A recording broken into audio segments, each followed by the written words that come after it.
So what exactly is ROI? What does it stand for? Why is it important? And why exactly do you want to use it before you actually make an investment? That's what I'm going to answer in this video right here. And the overall idea is by using ROI, you're going to be able to see if the investment is actually worth making. Because if you're going to make an investment and basically make scraps, then it's not going to be worth it. The overall goal is not to, for example, make a crazy amount of money, but the overall goal is, well, that's one goal, right? To make an extraordinary amount of money, but not take on that much risk. But the overall goal is to make an appropriate amount of money, and calculating ROI is going to help you get there. So as always, guys, like this video on top, but also subscribe and hit the bell to get notified, and have more videos coming out from Monday to Friday, more about real estate.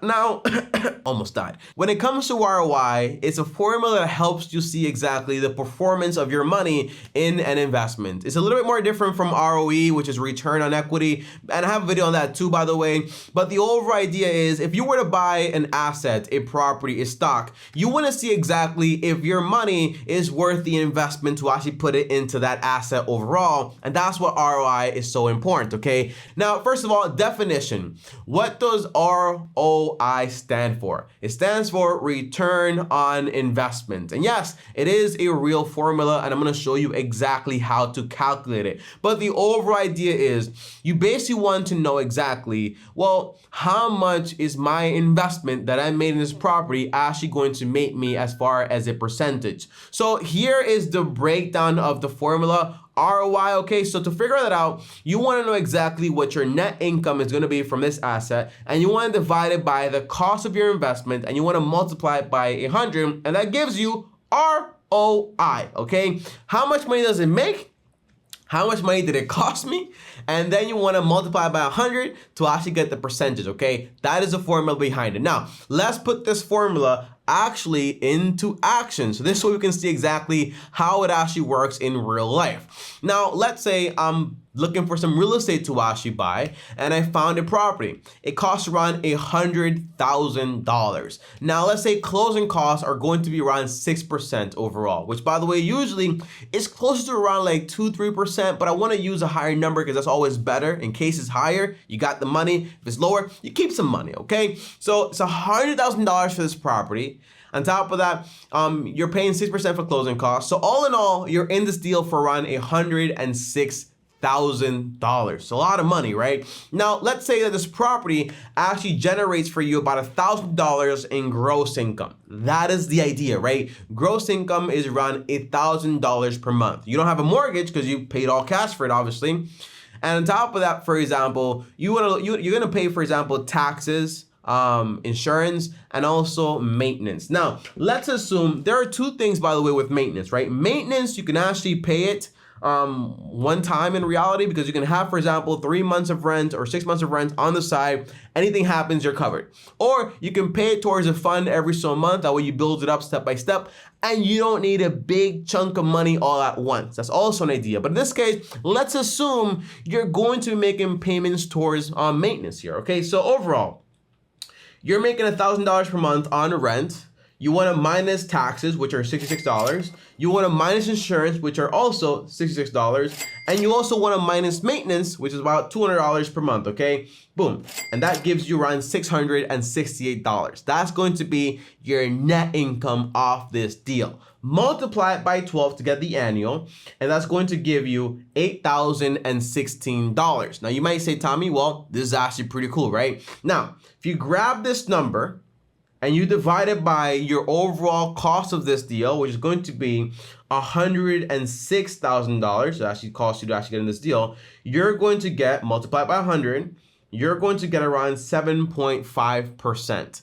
That is the idea. So your ROI on this deal, not ROI, it sounds like that. But I'm really saying ROI. Don't know why it sounds like that. But your ROI on this deal is going to be around 7.5%. Now, why is this number so important? Well, it's important because you want to figure out that, hey, if I buy this piece of property and I'm investing $106,000 of my money, am I willing to do that to get a return of 7.5%? Does that sound appropriate? To me, it wouldn't be, okay? To me, I'm looking for around 8 to 12% or so as far as a return on my money, right? Because that's actually a little bit more better. Because you think about it, right? You're gonna have to pay, for example, well, worry about inflation, which is about like 3%. You're left with like around 4.5%, okay? And on top of that, your income is also going to be taxed. So that's something to also worry about. Now, that's not the only way you're gonna make money, obviously, because you're gonna make money, for example, via appreciation and everything else, right? And also the rent is usually how you make money, the cash flow, and also the appreciation of the property. But for the most part, the reason ROI is so important is because it gives you a percentage that shows you, compared to other opportunities out there, is this going to be a good investment as a whole? Is it going to be appropriate? That is the overall idea. So if I can get off another property 12%, I'm obviously not going to buy the one that's making me 7.5%. If I can invest in the stock market and make 10, 11%, I'm obviously, maybe for me personally, I might not buy this property because the property requires, for example, oversight and making sure everything is being maintained and so on, right? It's a little bit more complicated when I can just make 10% by doing nothing. Well, I'd rather do that instead, okay? So the overall reason you actually want to take a look at ROI is to get the percentage, you know exactly how much money you're making from your investment, and to actually judge it against other investments to see if it's actually going to be worth it. So overall, when you're doing a cash on cash return, which is basically you're paying all cash for a property and you're getting, for example, the ROI overall, well, you want to make sure you're making anywhere from 8 to 12%.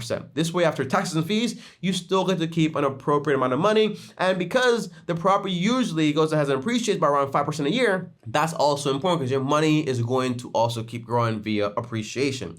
You're not going to buy a property for $10,000 and then in 20 years, that property is still going to be worth $10,000. Now, there's also something very important, which I'm going to tell you right now, which is basically the rule of 72. Okay, so if you grab the number 72 and divide it by your ROI, or your return on your investment, that's going to tell you how long it's going to take you to actually double your money. Okay, so 72 divided by 7.5 in this case tells me it's going to take me around 9.6 years to actually double my money, right?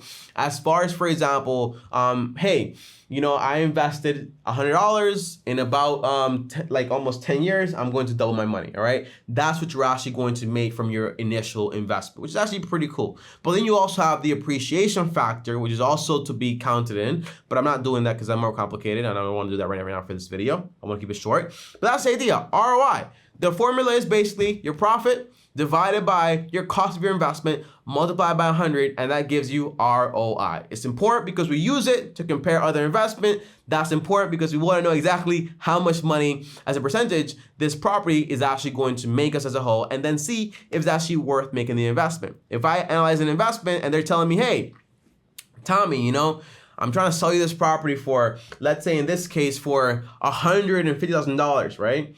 And I know it only rents for $1,000. Well, I know for a fact, hey, if I'm gonna get $1,000 in rent, minus the maintenance, minus the taxes, right? Minus the insurance, well, multiply by 12, and this property costs $150,000. Well, I know for a fact this property is just a terrible deal. I'm making like 5.3%. That's like dead money in a way, right? Because just inflation is going to be 3%, which I'm making what, like 2% on my money? No, I just put that in a savings account to make 4%, right? So it doesn't make any sense whatsoever, and there's no risk associated with it, right? Because in real estate, you have to worry about, yes, there is oversight. Yes, there is maintenance. Yes, there is risk. In a way, yes, there are vacancies to worry about, right? So there's a lot more complexity. So you want to make sure you're being actually rewarded for all the risks and all the work you're actually putting in. That's the idea, and that's why ROI is such an important metric, okay? Now, I have a video also on return on equity, because what if you actually buy the deal, but you don't put in 100% money, right? And instead, you just put down a down payment of 20% or 5%. Well, how do you calculate the return on your equity in that case, okay? And I have a video on that too, so I'll link that video down below. Thanks for watching, guys. As always, like, subscribe, hit the bell to get notified. And top of that, you could just look up, for example, return on equity, Tommy Bryson, and you'll also find that video too, all right? Peace out, video, face, peace.